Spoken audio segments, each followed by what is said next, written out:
Hello à tous, on est de retour après 5 petites minutes de pause, car nos anciens invités ont voulu parler beaucoup.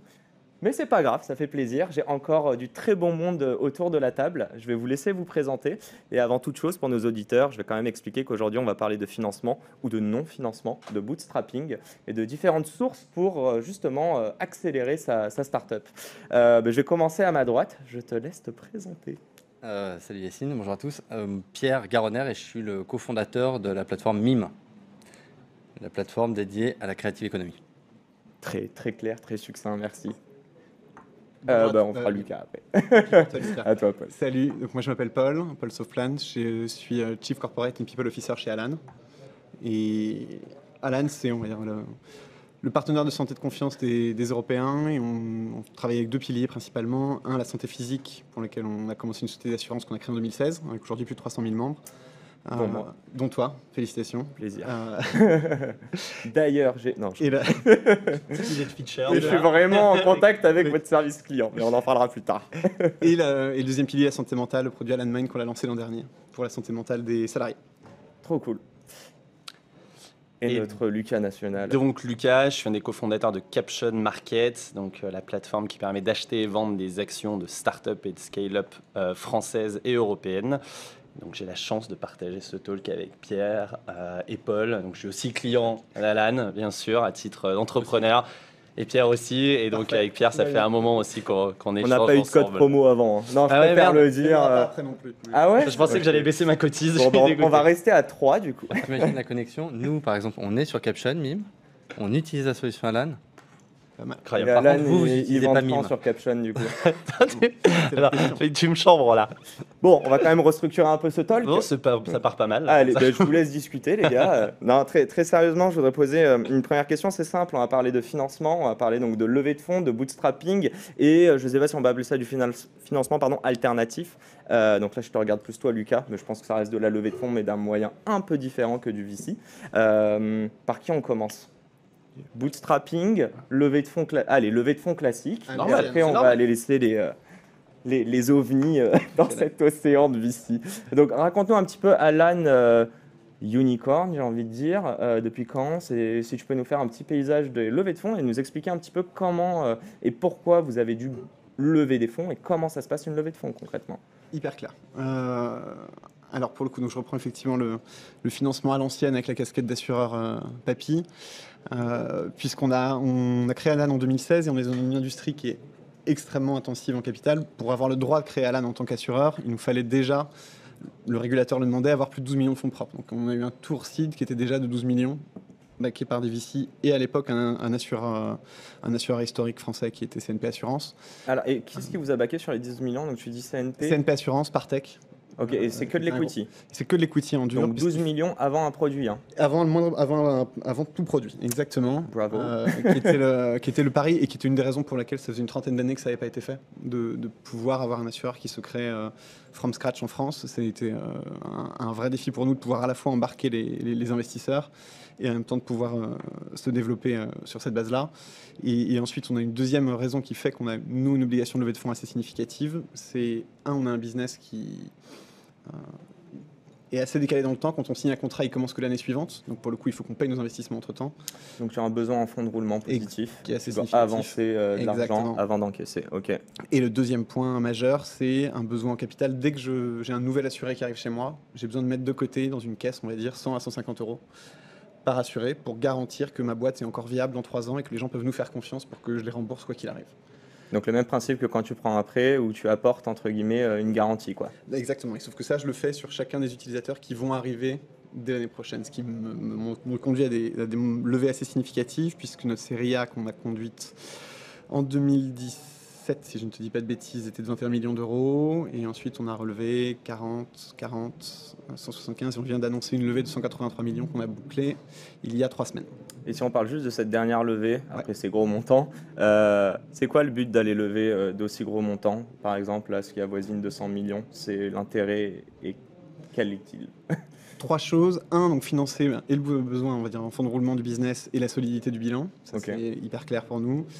Deuxièmement, nous permettre d'investir sur des produits qui sont assez long terme en termes de retour sur investissement. Je pense aux produits Landmine notamment et tous les efforts qu'on fait en termes de prévention. Donc, nous, on est dans un business qui est la santé, donc qui nous oblige à se dire, bon, ok, toutes les actions de prévention que je vais mettre en œuvre, peut-être qu'on va voir les bienfaits dans 4-5 ans au niveau de l'état de santé de nos assurés. Donc pour le coup, ces financements-là, ils nous permettent, nous, de prendre des paris qui sont extrêmement long terme dans les produits qu'on construit.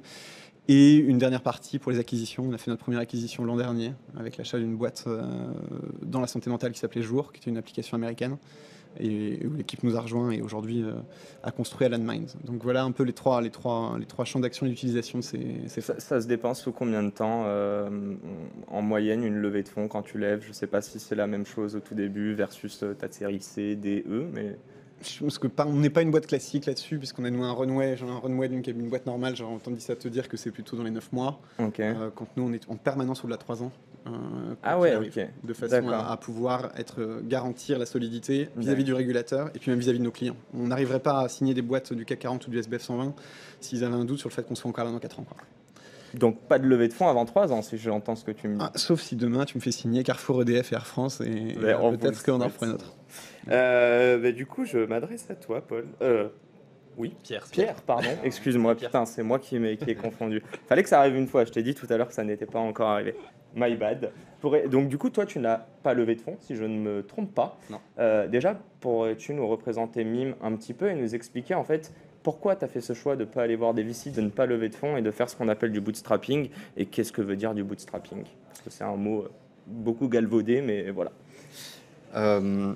Nous, on a lancé ce projet, donc cette plateforme qu'on a créée seul, Gaspard et moi. La force, on a pu la créer. Pourquoi? Parce qu'on avait la main sur la technique. Gaspard s'est codé. Et donc, ça nous a permis de développer une espèce de... On a fait un MVP qui était un peu une passoire en termes de sécurité, on va être honnête, mais en tout cas qui marchait et qui permettait de récolter de l'argent. La plateforme, elle permet à tous ceux qui ont une passion, un talent ou une communauté de convertir cette communauté gratuite en une communauté payante. Donc les réseaux sociaux traditionnels ne te permettent pas de gagner de l'argent. Là, sur Mime, l'idée c'était de dire tout de suite, tu t'abonnes, tu fais venir tes fans et tu vas y publier sur ton compte du contenu un peu exclusif, personnalisé, tu vas créer de l'interaction avec ta communauté et tu vas monétiser justement cette interaction, tu vas monétiser ce contenu. On a lancé ça très vite. Il n'y avait aucun sujet de levée de fonds pour nous parce que... Quand, juste, rappelle-moi le lancement. Fin 2018. Ok. Fin 2018, moi je suis salarié. Gaspard, il a son agence de com digital à Lyon. Moi je suis à Paris. Donc si tu veux, déjà étant salarié, je ne vais pas lever des fonds d'une boîte dont je ne connais pas l'avenir. C'était plus un side project à l'époque. Ok. Mais le side project, il commence à prendre un petit peu. Même pas mal. C'est quoi prendre pas mal? Ça fait quelques dizaines de milliers d'euros sur la fin 2018, ça c'est anecdotique. Par contre, tout de suite, 2019, on fait plus de 3 millions d'euros. Ok. Et moi, je quitte mon job en juin. Parce que là, je comprends qu'il y a quelque chose... Ouais, au bout de 6 mois. Là, je me dis que c'est chouette. Sauf que Gaspard, lui, de son côté, il avait une agence de com et il gérait une dizaine de salariés. Le management, je pense que ça l'avait un peu essoré. Moi, j'avais une petite équipe en régie pub où j'étais. C'était pas ma passion de manager des grosses équipes. Et puis surtout, on avait quelque chose qui marchait, qui générait de l'argent. Et on s'est dit, bah, écoute, on va faire ce qu'on peut seul, le plus longtemps possible. Et puis quand on sent qu'on n'y arrive plus, on recrutera. Mais c'était même pas une question de lever parce qu'on arrivait à s'autofinancer. Je dis, on a fait 3 millions d'euros. Je crois que notre investissement de départ avec Gaspard, ça a dû être, je sais pas, 80 euros. On s'est payé le nom de domaine, les serveurs. Non, mais les serveurs, c'était peanuts au départ. C'était quoi votre burn par mois alors, avant de faire ces 3 millions? Déjà en 2018, vous cramez non, mais 2018, ça devait, je sais pas, ça a dû nous coûter 300 euros. C'est quoi, ces serveurs et ouais, mais c'était vraiment zéro, quoi. Ok. C'est zéro et 2019, je crois que les serveurs ont un peu augmenté. À un moment, quand on était à 400 par mois, je disais, c'est cher quand même. Et là, aujourd'hui, je vous passe les détails, mais les coûts serveurs, moi, ont explosé. En plus, on a intégré du live. Ouais, mais les clients ont explosé aussi. Ouais. Et puis... C'est AWS qui doit être content, du coup. Pardon? C'est AWS qui doit être content, du coup. Ouais, ils sont très contents. Ou Azure. Ouais, je pense. D'ailleurs, mais je pouvais même pas imaginer que tu pouvais avoir des frais serveurs aussi importants. Tu vois, ça me dépassait. Puis en fait, tu comprends. On stocke tellement de données, tellement de vidéos, on stream tellement de volume. Vous êtes safe d'un point de vue sécurité désormais? Ouais, mais à partir de 2019, on a commencé à passer même des audits en interne, des audits de sécu. enfin, on est accompagné par des belles boîtes, on a AWS aussi qui nous accompagne sur la sécurité, donc on s'est structuré. Donc pour répondre à la question lever, pas lever, 2019, la question se pose même pas. On pense produit, que produit, on est 2. Et on a été 2 jusqu'en octobre 2021. Et on n'était pas salariés.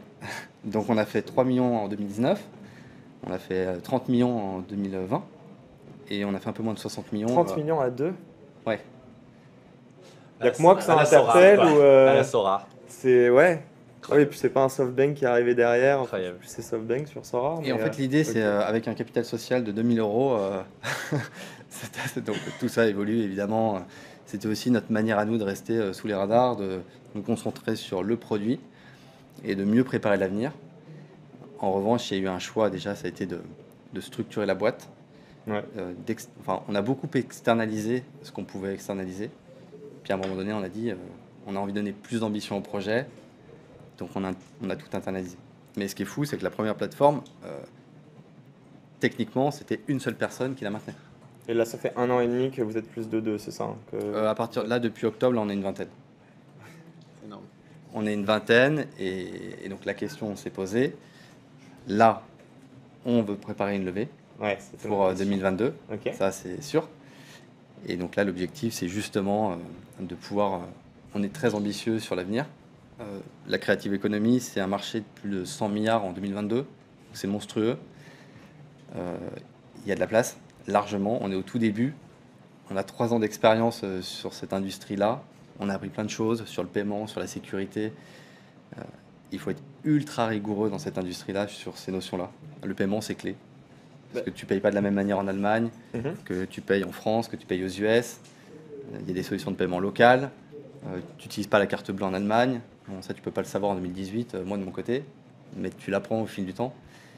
Donc c'est un gros sujet, l'encaissement.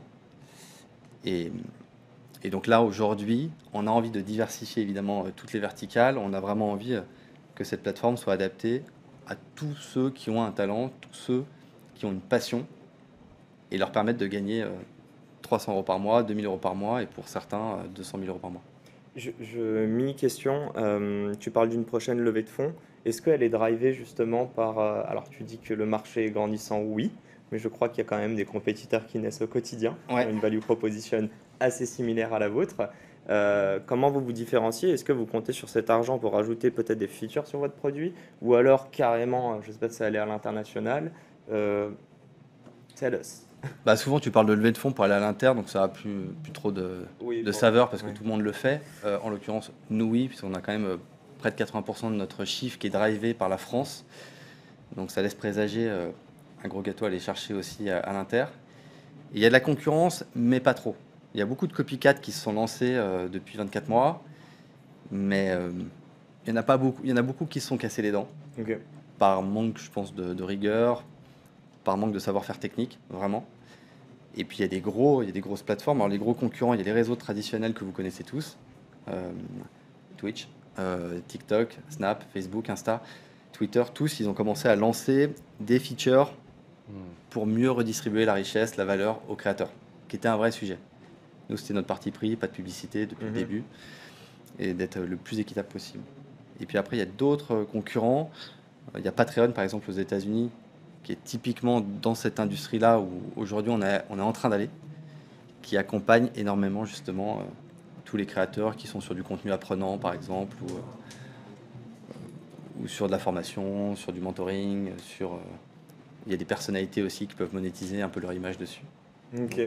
Et pour le coup, on a le droit de poser une ou deux questions Eh ou ben, pas, ou c'est tu vraiment sais que quoi pour toi et on Mais prend ton rôle? Tu sais quoi, Lucas? J'allais littéralement dire, n'hésitez pas à rebondir si vous avez des questions. Donc vas-y, ça me fait moins de taf.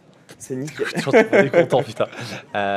Tu penses que c'est hyper important, Pierre, justement, ce rôle d'éduquer, de former les créateurs de contenu pour qu'eux aussi s'améliorent, que du coup ils gardent leur audience, qu'ils soient potentiellement plus qualitatifs aussi sur ce qu'ils peuvent proposer, qu'ils sortent un peu de leur sweet spot éditorial pour aussi aller ailleurs. C'est quelque chose de vraiment important pour toi et que vous allez intégrer chez vous, ou c'est un nice to have pour eux?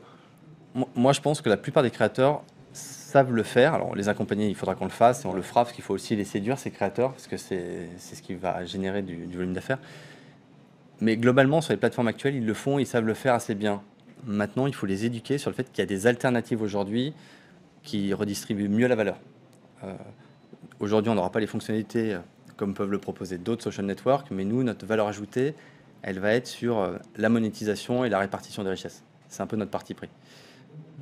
Et nous, on a un gros travail justement d'évangélisation, de pédagogie auprès de ces créateurs pour qu'ils comprennent qu'il y a des alternatives et que nous, là, on n'est pas là pour capter leur richesse. Nous, on est là pour faire tourner une boutique qui marche bien, une techno qui leur permette de monétiser, d'avoir une plateforme qui fonctionne comme un CRM. Ça peut vous paraître surprenant, mais on se revendique aussi et de plus en plus comme un CRM pour justement ces créateurs. Quand tu parles de CRM, c'est quoi? C'est que tu as une En sorte fait, de Kanban dessus Vous savez, quand tu es un social network, il ne fera jamais sortir ses utilisateurs de l'interface. Tu veux les garder parce que tu as besoin d'avoir du reach, parce que tu as besoin de diffuser de la pub, tu as des algos qui travaillent derrière. Tu parles d'upsell, Bah, de churn ou... Nous, si tu veux, on veut leur donner des outils à ces créateurs qui leur permettent d'interagir plus facilement avec leur communauté. Ça va passer par des notifications externes, ça peut passer par du mailing, donc on leur permet de router des mails de manière massive. Demain, ça sera du SMS. C'est assez unique. Demain, tu as un artiste qui a un concert, il veut l'annoncer auprès de son fan club Mime, on lui permettra de router 20 000 SMS. D'accord. Il ne connaîtra pas les numéros, ça sera du routage anonyme, mais il sait que c'est les gens qui ont payé un abonnement qui pourront recevoir ça de manière opt-in. Donc tu vois, ça c'est quelque chose qui est très particulier, qui a un parti pris et sur lequel on va miser. Ça répond à ta question? Ça répond très bien à ma question. Eh ben, je te retourne la question. Alors, je sais pas, on peut pas parler de bootstrapping, mais quand même un petit peu.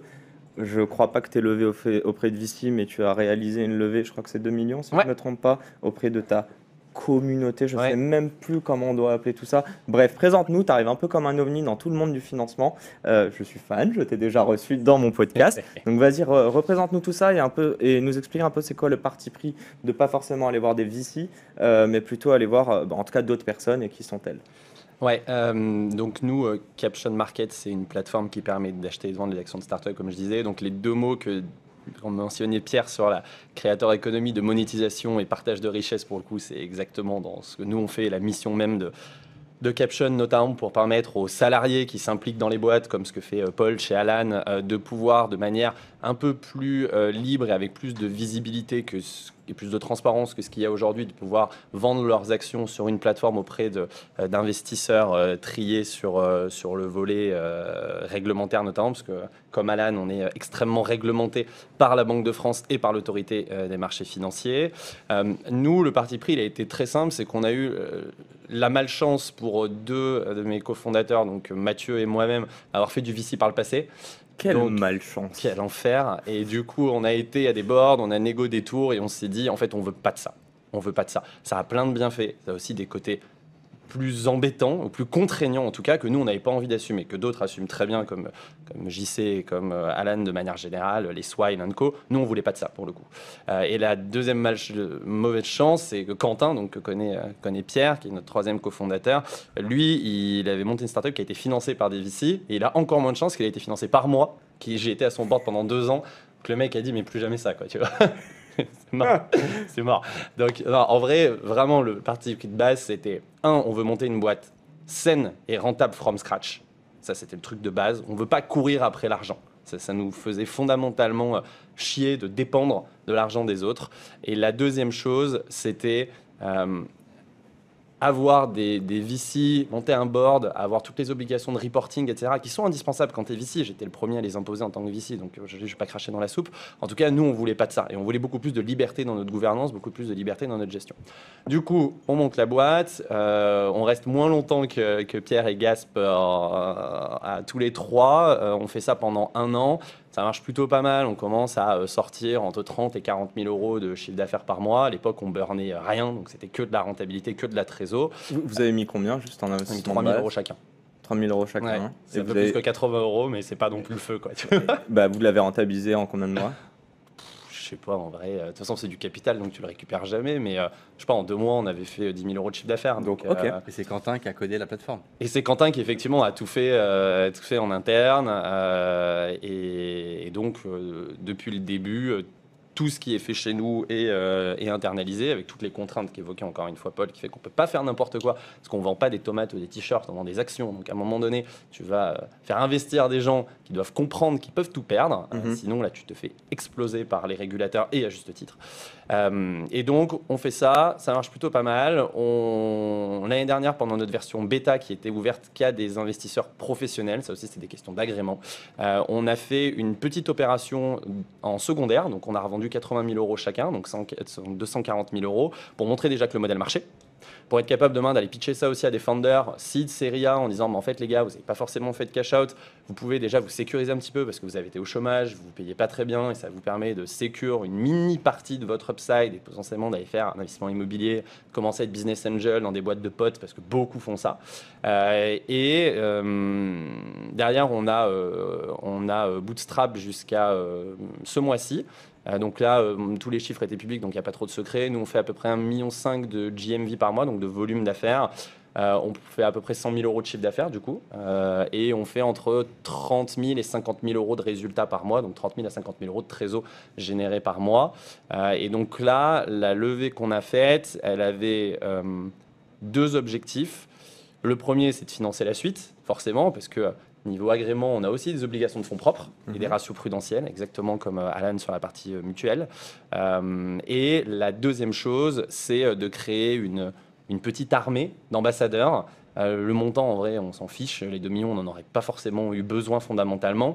Mais là, on fait rentrer 408 investisseurs qui vont être un peu notre Caption Army et qui...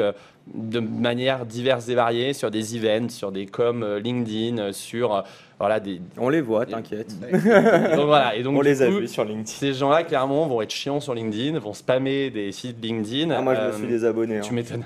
Cash. C'est horrible. Et non, voilà, en fait, c'était vraiment le vrai objectif de base. C'est aussi pour ça qu'on croisait les doigts pour qu'il n'y ait pas trop de gros tickets sur cette levée. Au final, il y a eu beaucoup de petits tickets et quelques très gros tickets, mais ça a laissé quand même de place à suffisamment de monde. Et voilà, donc l'objectif, c'était vraiment celui-là et financer aussi le développement international. Pierre en parlait sur MIM. Nous, on ouvre les UK l'année prochaine. Okay. Là, normalement, on a trouvé notre GM UK qui va nous ouvrir le pays. Donc, l'optique, c'est d'aller vers ça. Alors, juste une petite question pour finir sur Caption. À l'heure actuelle, tu as réussi à lever 2 millions, donc auprès de 408 invests, comme tu dis. Est-ce que demain, si tu veux devenir la référence incontournable en Europe, à l'international, je pense que c'est des levées beaucoup plus conséquentes pour développer un produit encore plus carré. No offense à Quentin, mais voilà. J'aimerais juste savoir, est-ce que tu devras te tourner auprès de VC ou est-ce que tu as quand même la conviction que ces 50 millions, que peut-être c'est ces 408 personnes qui au final vont acheter aussi d'autres actions chez Caption, qui auront du cash, qui vont réinvestir. Enfin, c'est quoi la stratégie? Est-ce que c'est un no-go VC ou est-ce que vous vous dites qu'à un moment donné, on va peut-être devoir aller voir des personnes qui ont une plus grosse poche d'investissement? Après, le vrai sujet là-dessus, c'est une très bonne question, c'est qu'est-ce que tu as envie de faire de ta boîte? Nous, clairement, je le disais ce matin dans le talk de 10h, on ne veut pas monter une boîte à 50, 100, 300, 500 personnes, devenir une licorne. Et c'est aussi pour ça qu'on s'est tapé dans la main avec Quentin et Mathieu. C'est pour être franc, nous, dans 4 ans, 5 ans max, on veut sortir du sujet startup. On ne veut plus jamais bosser là-dedans. Plus bosser pour Caption ou plus Non, plus bosser de manière générale dans rattacher... l'écosystème startup. Okay. Là, on est arrivé chacun au bout d'un cycle, dans un écosystème qui bouge beaucoup. Et là, on a chacun des projets de vie qui sont complètement différents. Mathieu veut monter une team de e-sport, Quentin et un Zikos, il veut montrer son propre studio. Moi, j'ai des affinités avec le foot, on en avait parlé sur ton podcast et j'ai envie de retourner dans ce milieu-là. Donc, si tu veux, étant donné l'objectif final, tu rétro-pédales et tu te dis qu'est-ce que tu as besoin de faire pour atteindre cet objectif-là. Est-ce que tu as besoin d'aller lever 183 millions comme Alan pour aller défoncer l'Europe et arriver à cet objectif-là? Peut-être. Est-ce que tu as besoin de lever 10 millions pour aller planter ton drapeau dans 2-3 pays qui sont assez stratégiques, en Europe notamment, pour demain pouvoir créer l'intérêt d'acquéreurs potentiels, que ce soit des Goldman Sachs, que ce soit des Bitpanda, que ce soit des banques un peu plus traditionnelles. Et nous, si tu veux, on est plutôt dans cette idée-là. Et on a cette culture-là du bootstrapping, de ne pas jeter l'argent par les fenêtres. On recrute que des seniors, pour le coup. Pour l'instant, c'est la politique. Donc, on pense qu'aujourd'hui, avec ce qu'on a levé là, le fait qu'on génère de la trésor tous les mois, le fait que c'est beaucoup plus facile du coup d'aller se financer auprès de banques, etc. Parce que tu es sur un modèle rentable, donc ça les détend, parce qu'ils savent que tu vas leur rembourser leur crédit. On pense qu'avec cette levée, on peut atteindre l'objectif final.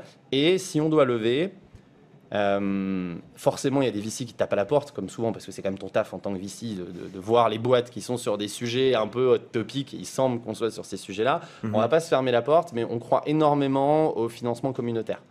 Et aujourd'hui, on a 17 000 inscrits, 6 000 qui ont passé leur KYC, parce que la KYC est hyper stricte, parce que lutte anti-blanchiment, contre le financement du terrorisme, protection de l'épargnant, enfin, c'est l'enfer à passer, comme quand on va un compte à la banque. J'ai pas réussi à la passer. Tu m'étonnes, voilà. Mais moi, c'est un problème technique, hein. C'est pas que j'ai des problèmes de blanchiment. Je crois que du coup, ils se sont dit, le mec, il fait 30 millions d'euros de chiffre d'affaires, Non, il je se te jure, paye j'arrivais pas. pas à passer, ça me... Non, mais c'est l'enfer, en vrai, Ouais. c'est l'enfer. Et à côté de ça, donc, tu as 400 personnes qui ont investi. Donc, target fin d'année, 50 000 utilisateurs. Je sais pas si on y sera, mais en tout cas, tout ça pour dire que le grossissement de la taille de ta commu fait que quand tu levais 2 aujourd'hui avec 6 000 personnes inscrites, quand demain, tu en auras 50 000, bon, j'exagère, tu fais pas x5. Oui, mais proportionnellement. Et voilà, tu devrais quand proportionnellement, même tu arriveras et puis grossir. tu seras plus gros, tu auras plus de métriques, tu auras plus de use case. Donc, par nature, les gens seront aussi plus enclins à investir. Donc, si on doit en refaire une, on pense qu'on la fera en commu. Et si on doit faire rentrer un VC, je leur ai dit texto, donc il n'y a pas de secret, le seul qu'on ferait rentrer, c'est BPI. Ok. Parce que ça a une notion de standard sur le marché. BPI investit dans tous les fonds de VC et ils sont neutres. Il y a pas de, si tu fais rentrer Partech, demain tu as une boîte d'Alven chez toi, ça leur fait chier. Demain tu fais rentrer une boîte de Ouais, Balgerton, bien les sûr. mecs d'Axel, ça leur fait chier. Conflit Je veux dire, d'intérêt, en tout cas, c'est notre vision. BPI, à ce côté, ils sont de partout. Donc, du coup, tu as une neutralité qui est un peu différente. Ok, je pense pouvoir parler pour notre audience, mais on a bien compris la différence entre vous trois. J'ai une question qui est hyper basique pour tout le monde, mais en fait, c'est compliqué parce que j'ai l'impression que vous n'êtes même pas posé la question, quoi. Enfin, toi, ça fait partie de ton ADN. Alan, c'est en fonction du CAPEX. Et toi, concrètement, tu t'es jamais posé la question. Tu t'es dit, je me lance tête baissée, et au bout d'un moment, tu as eu de l'argent qui est rentré, et voilà. Mais la question, c'est si demain, vous vous adressez à des personnes qui sont encore en phase d'idéation, qui essayent de valider leur value propre, donc qui vont essayer aussi de limiter des dépenses, et par ailleurs, d'autres personnes qui vont se mettre dans la tête, avant même de valider une value propre, que l'objectif, c'est d'aller lever des fonds. C'est quoi les bonnes questions, en fait, à se poser quand vous êtes à zero et se dire qu'est-ce que je dois faire et quelle est la source de financement pour aller accélérer par la suite. Et est-ce que c'est carrément une question que tu dois te poser since day one ou pas? Là, je vous laisse la parole. Qui veut se lancer dans le bain? Je peux prendre rapidement de la manière dont nous on l'a abordé. Je pense que ce qu'a dit Lucas, je rejoins complètement ce qui a été dit. Hein. Il y a aussi une question d'être très focus sur ton produit avant tout, de te dire ok, comment est-ce que j'obtiens des signaux extrêmement rapidement de ça marche pas. Je sais que c'est paradoxal parce qu'en 2016, quand on lève 12 millions sur un PowerPoint, c'est juste complètement dingue en termes de seed. Mais in fine, c'était ça en fait. C'était simplement une espèce de capacité pour nous à avoir le droit de rentrer sur ce marché. C'était un ticket d'entrée plus qu'autre chose. Et ensuite, surtout, on ne touche rien. On était 5 salariés parce qu'il fallait quand même boîte d'assurance régulée. Il fallait qu'on ait des compétences qui soient montrées. 5 salariés, nos 2 fondateurs. Et pendant 18 mois, on est resté avec cette même équipe. Et c'est ensuite, une fois que pour le coup, là, on a vu le début de traction, on s'est dit, bon, ok, on a prouvé quelque chose sur notre produit, on y va, que c'est reposer la question du financement avec nous, le regulatory, quel horizon d'investissement on se donne, et effectivement, quelle vision. Je pense que le deuxième point d'entrée, ce que donné par Lucas, il est bon. Moi, j'avais un cofondateur, notamment Jean-Charles, qui avait déjà monté une première boîte. Son sujet, c'était pas d'exit et de se faire de l'argent. Son sujet, c'est quel impact je vais avoir sur la santé en Europe et être encore là dans 20 ans en étant indépendant, etc. Donc, pour le coup, la trajectoire ensuite que tu te donnes, mais je commencerai par le produit, et dès que j'ai marché, ensuite je me dis quelle vision je veux pour ma boîte. Et faire une boîte avec 50 personnes, qui est rentable, qui marche super bien, c'est top aussi, quoi. Chacun sa trajectoire. Donc l'idée, en gros, vous êtes devenu unicorn contre votre gré? En tout cas, c'était Non, pas non, un truc absolument. que vous avez chase depuis le début ou... Si, pour le coup, le statut, non, mais dès lors, l'ambition qu'on se fixait dès le tout début, dès lors que tu rentres sur ce marché-là, c'est de l'assurance, tu as besoin de mutualiser des risques, tu sais que de toute façon, il faudra qu'on arrive au million d'utilisateurs payants. Quand tu as 1 million d'utilisateurs qui payent 500 € par an chacun, tu as un statut d'unicorn, quoi. Ok. De fait. Pierre, tu veux y aller? Non, de la même manière, en fait, nous, on n'est pas si naïf que ça. C'était, tu vois, c'est ce que tu disais, Lucas, c'est que du moment que tu as des gens, tu as un board ou que tu as des fonds qui investissent chez toi, tu es plus libre. Et nous, c'était absolument pas ce qu'on voulait. Alors nous, c'était un peu double. C'est-à-dire qu'on voulait être libre sans fonds et sans salariés. En tout cas, pendant un temps. C'est un peu particulier. Mais ça, on a pu se beurre, l'argent du beurre, c'est... Ouais, mais bon, la preuve, c'est que ça a un peu fonctionné. Mais on a vu les limites, mais on a pu quand même fonctionner comme ça pendant plus de 2 ans. C'est quand même assez fou. Et nous, ça nous a permis... Mais je pense que chaque expérience est complètement... Tu vois, elles sont toutes différentes. Nous, on l'a fait parce qu'on avait aussi des vies privées qui étaient particulières. Lui, Gaspard vit à Lyon, moi je vis à Paris. Donc il y avait des choix, où est-ce qu'on centralise l'activité, si demain on a des salariés, où Lyon, Paris, pourquoi Lyon. Moi j'avais une situation personnelle particulière, Gaspard aussi, donc on voulait être content, on n'a personne, et on s'est rendu compte que ça marchait, donc pourquoi aller tout de suite lever, sachant qu'on voyait l'attraction et la croissance qui était, à l'époque, elle était exponentielle. C'était pas une droite, hein, c'était... Donc là, bon, on se dit, mais pourquoi aller se mettre du poids au-dessus des épaules supplémentaires en essayant de lever. En plus, on était dans une activité qui était un petit peu dite à risque. C'est comme tous les produits quand tu les lances. Tu prends le Minitel, tu prends Dailymotion, tu prends... Bref, quand tu as des nouvelles industries comme ça qui sont présentées par des acteurs, tu peux aussi très vite avoir aussi des early adopters qui font pas forcément l'unanimité. Et on a dû composer avec ça. Que ce soit parfois dans la télé-réalité ou dans le modeling. Je le dis parce que c'est une vérité. Nous, on a dû contrôler tout ça chez MIM. Donc, on s'est dit, nous, ce qu'on veut faire, on sait où on va aller en revanche. On a vraiment envie que la techno, elle serve tout le monde. Donc, donnons-nous les chances d'y arriver. Et ensuite, quand on aura prouvé ça, si on a besoin de lever, on lèvera. Mais on n'a même pas besoin de lever. La boîte était super rentable. Enfin, genre, on avait un EBIT qui était dingue, enfin, tu vois. Donc l'idée, hein, si je reprends quand même, c'est ce que vous conseillerez à des entrepreneurs, et je vais te laisser rebondir dessus aussi, Lucas, mais c'est vraiment plus focus sur un produit. Et j'ai même envie de dire, vous n'avez même pas une vision à plus 18 mois au début. Vous êtes vraiment sur une vision à plus, j'allais dire 2-3 mois, mais ça se trouve, on est sur 2-3 semaines, quoi. Oui, Ça dépend de qui, mais... En fait, si vous validez pas, mais... t'as toujours, comme disait Paul sur la mission d'Alan, c'est changer la couverture santé en Europe. Ça reste ta vision et ta mission. Derrière, effectivement, tu peux pas te permettre au lancement, notamment sur la partie produit, d'avoir du road mapping à 6-12 mois, parce que tu apprends aussi avec tes users, parce que personne chez Alan a bossé dans une assurance. Tout le monde a été assuré, mais c'est tellement des expériences de merde que tu repars de zéro. Et si tu commences effectivement à te dire, bah, dans 6 mois, je veux que mon produit soit là, en vrai, dans la majorité des cas, tu vas un peu te planter. Alors que tu dois être obligé de prendre les insights, de te dire, ok, celui-là, il y a 30% de ma première base user qui m'a dit la même chose, bon, c'est probablement qu'il faut le faire. Donc là, boum, tu ships le truc, tu retestes, personne ne l'utilise. Les gars m'ont dit qu'ils le voulaient, mais en fait, ils ne l'utilisent pas. Et ça, pour le coup, cette itération produit, au début, elle est vraiment stratégique. Et pour revenir sur la question, en vrai, c'est vraiment une question de mindset, quoi. C'est où est-ce que tu as envie d'amener ta boîte? Est-ce que toi, entrepreneur ou cofondateur avec tes petites épaules, tu as envie demain d'en faire une licorne hyper successful comme Alan? Est-ce que tu as envie d'en faire une boîte hyper successful à la mime qui reste sous les radars et qui à un moment donné sort du bois en disant bah, en fait les gars regardez on est là et il y a plein de monde qui le fait, nous on le fait bien. Est-ce que tu as envie de gérer demain 400 personnes, 500 personnes, de recruter le mid-management qui doit le faire, de faire quasiment plus que du reporting et du RH et quelques sujets stratégiques? Est-ce que tu as envie de continuer à faire un peu d'opérationnel sur certains sujets que tu kiffes, du sales, du market, du product, de la tech, etc. etc. Donc j'ai envie de dire que c'est plutôt qu'est-ce qui toi va t'éclater, quelle valeur tu as envie de défendre sur le marché, quelle mission, quelle vision, et derrière ça, soit tu dois le financer avec d'autres, soit tu dois le financer tout seul. Basta. Et si tu le finances avec d'autres, il faut avoir en tête qu'effectivement, comme disait Pierre, tu vas perdre une partie du contrôle. Et c'est normal. Je veux dire, à un moment donné, quand on te met 12 millions sur la table sur un PowerPoint, c'est quand même normal qu'à un moment donné, les mecs, ils aient un peu de pouvoir, ils aient un peu la capacité à dire bah ça, les gars, en fait, je suis moyen chaud, quoi.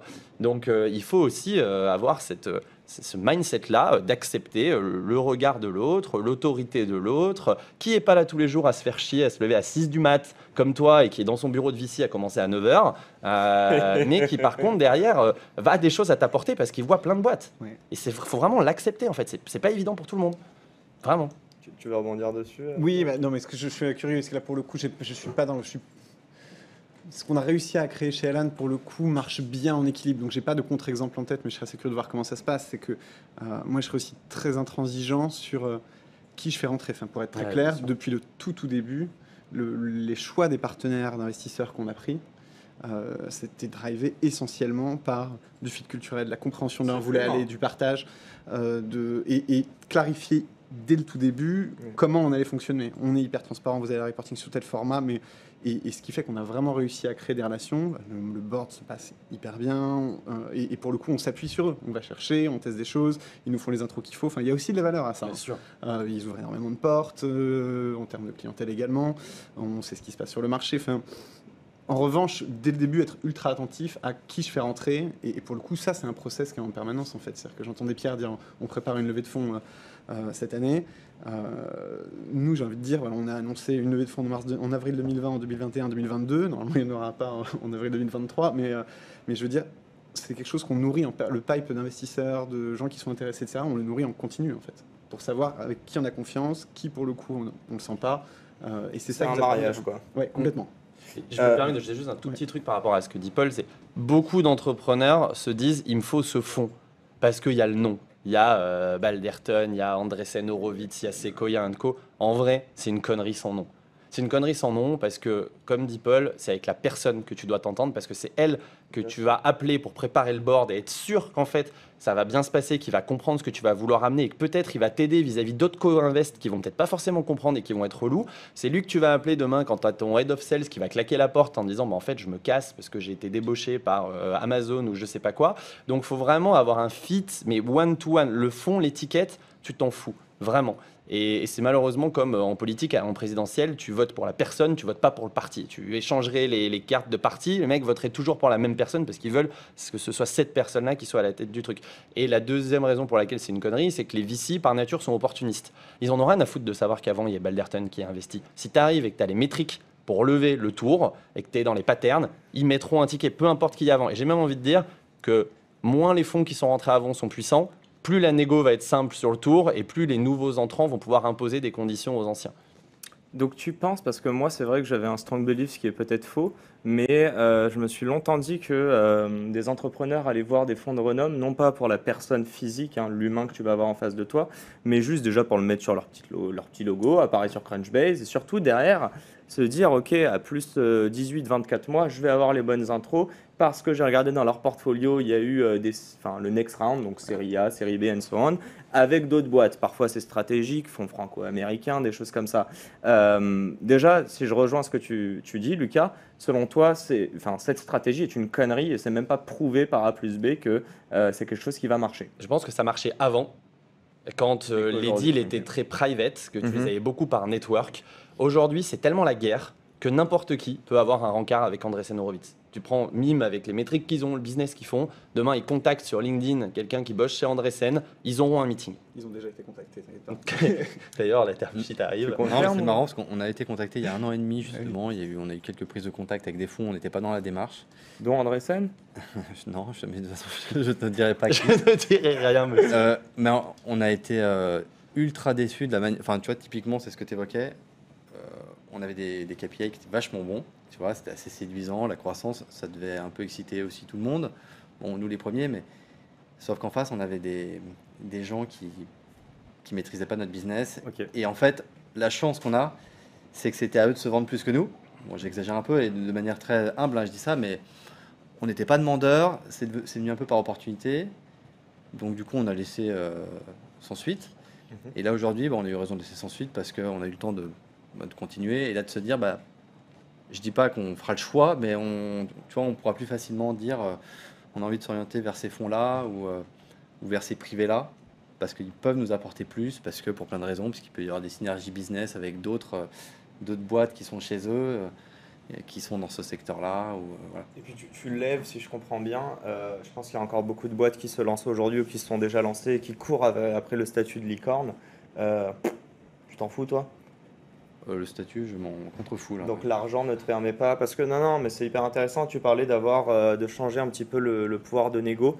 Je pense que les VC en fait se battent tous les mêmes deals et donc du coup l'entrepreneur se retrouve avec plein de personnes qui viennent le draguer et donc du coup il va toujours monter la valo au plus haut et derrière il va se retrouver à jamais réussir à lever le tour d'après parce que la valo est déjà trop haute, etc. Donc il y a toujours un juste milieu. Et moi je me dis, ces personnes-là sont quand même à la recherche du statut de licorne. On en a parlé, vous c'est particulier, Caption est assez clair dessus.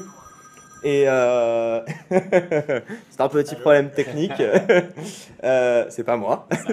Et toi, enfin Pierre, tu restes assez flou dessus. En tout cas, c'est pas un truc que tu vas chercher. Mais s'il y a besoin d'accélérer, tu iras chercher de l'argent. Pas forcément pour atteindre Ce qui est sûr, ce c'est que statut. dans l'industrie dans laquelle on est, il faudra lever beaucoup. Donc ça nous donnera de base, on peut imaginer peut-être un statut, mais je ne suis pas là pour en parler, mais il faut lever beaucoup parce que tu le vois, les gros réseaux traditionnels, les gros réseaux sociaux, c'est pas avec 5 millions qui vont se lancer sur le marché américain. Tu regardes quand TikTok s'est lancé, ou à l'époque quand Thriller s'est lancé, mais ça a été des dizaines et des dizaines de millions d'euros qui ont été investis en ads pour les créateurs, pour les sponsoriser, pour les faire venir, pour les séduire, pour leur faire tester des fonctionnalités. Instagram l'a fait avec les Reels, où ils perfusaient des YouTubeurs pour venir sur Insta. Bon, cette stratégie, s'ils l'ont fait, on peut considérer qu'elle n'est pas mauvaise. Et qu'à un moment donné, on va aussi être obligé de passer par là. On le fait. Demain, on le fera de manière plus intensive. Je suis désolé, en fait, j'aurais adoré vous laisser rebondir, mais j'ai une dernière question qui devrait vous intéresser. On va parler de cash out et on va parler de first employee versus co-founder.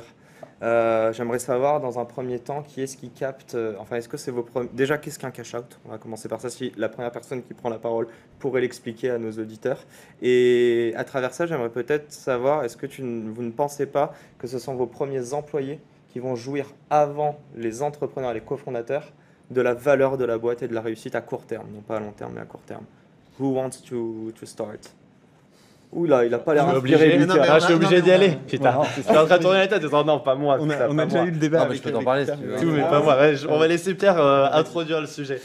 Oh, tout le monde s'envoie la Non, mais patate. Paul, on en a déjà parlé Moi, au je veux des téléphone un réponses. milliard de fois. Donc, Alors nous concernant la partie cash out chez Mime, vu qu'on a bossé beaucoup, on s'est beaucoup donné à titre perso, Gaspard et moi. Ça fera partie de la stratégie effectivement de cash out, une partie, parce qu'on a besoin aussi de sécuriser. Je pense qu'on a donné beaucoup d'énergie pendant 3 ans. Vous avez rien cash out encore? Vous êtes bien payé un petit Non, mais on se paye bien Ok. là-dessus. Ok, fair Non, enough. on fera pleurer personne, mais sur une levée importante, aujourd'hui on amène une boîte, demain en levant, on amènera une boîte ultra rentable, qui a des très beaux chiffres. Donc si vous avez envie de profiter de l'aventure et de faire en sorte que cette boîte, on triple ça très vite, bah, ça fait partie de nous, un peu de nos exigences. Après, il faudra voir dans quelles conditions, etc. Mais oui. Et pour répondre à ta question sur les salariés, c'est évident, pour nous c'est clair. Tu disais, vous aviez recruté que des seniors, c'était un petit peu aussi notre stratégie, c'était de prendre des profils, même s'ils nous coûtent très cher, c'est pas le sujet, ils apporteront de la valeur, mais on veut être sûr de qui on embauche.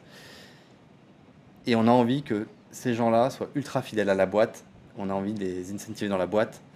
Donc on a, Par l'equity, j'imagine. donc ça passe par le classique du BSPCE, mais c'est marrant parce que le BSPCE, on s'est dit, on n'a pas envie, on sait très bien que 80% des BSPCE sont jamais exploités et tout. Donc nous, même, nos avocats nous ont suggéré des choses, et nous on leur a dit non. Nous on veut des conditions d'exercice de BSPCE qui seront ultra faciles, c'est-à-dire dans la durée, avec des conditions qui ne sont pas extravagantes, ce qui a un peu surpris nos conseils. Mais parce qu'on s'est dit, moi demain je suis salarié, je veux qu'on me propose quelque chose de sexy. C'est quoi? Parce qu'un BSPCE, c'est quand même vesté sur 3-4 ans en général. Bah, nous par exemple, ça sera sur moins, ça sera avec des conditions moins exigeantes. Enfin voilà. Je vois ça, Lucas ça- te regarder Non, avec mais des c'est yeux. Mais c'est Il est particulier. charmé. non, mais je l'ai pas payé avant qu'il vienne. Et j'ai cité 3 fois Alan ce matin. Alan a été le premier à faire un truc extraordinaire qui est de dire, les gars, au lieu d'avoir 30 ou 90 jours pour faire un chèque, si vous quittez la boîte, pour pouvoir transformer vos BSPCE en actions, vous avez 7 ans pour le faire. En vrai, c'est un truc de dingue parce que ça évite aux gens de prendre un risque financier qu'ils n'ont pas à prendre. Un salarié n'a Et pas à prendre un risque c'est un financier. des pains que tu adresses via Mais bien sûr, Caption. mais c'est Complètement. certain.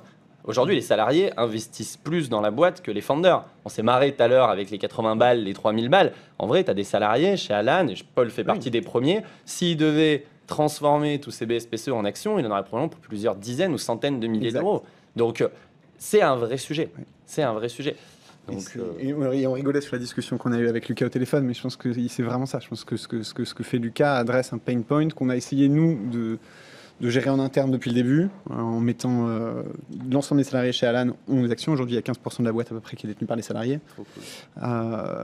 Et la possibilité, depuis la série B, essayer dès que possible d'offrir sur un volume limité évidemment parce que le but est de garder les gens incentivés, mais que les Elaners qui sont là depuis plus de 2 ans aient la possibilité de cash out une partie pour donner de la valeur à ces actions-là. Alors on a la chance d'avoir des fondateurs qui ont pris ce parti pris depuis le début et donc dans les conditions du deal le font aussi en disant il faudra que les salariés en partie puissent cash out, etc. Sinon si l'entrepreneur ne le fait pas, en fait les salariés viennent se tourner vers Lucas, quoi. Voilà. Alors je rappelle juste, mais c'était peut-être mon rôle de Ouais. donner la définition. Cash out, en gros, c'est juste l'idée de transformer votre equity, donc les parts de votre société, en argent, donc de pouvoir capter la valeur de tout ça. Je crois qu'on peut tirer 2 points en tout cas de vos retours. Le premier, c'est que c'est equity over salary, donc si j'ai bien compris, on fera beaucoup plus d'argent si en tout cas on croit dans la boîte et qu'on souhaite y rester. Ici, c'est liquide. Et si c'est liquide. Il y a un paquet de gens qui sont millionnaires en papier, mais le papier, t'en fais pas Ouais, grand-chose. et quoi. là, ça implique le deuxième point. Je crois qu'on a une boîte qui est en train de ramener de la liquidité sur ce marché, Paraît-il.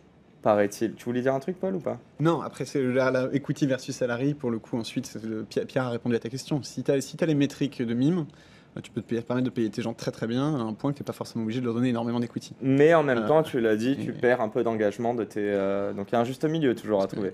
C'est ça. Et puis après, en vrai, il y a un sujet de fond à adresser. C'est la façon dont on distribue les BSPCE.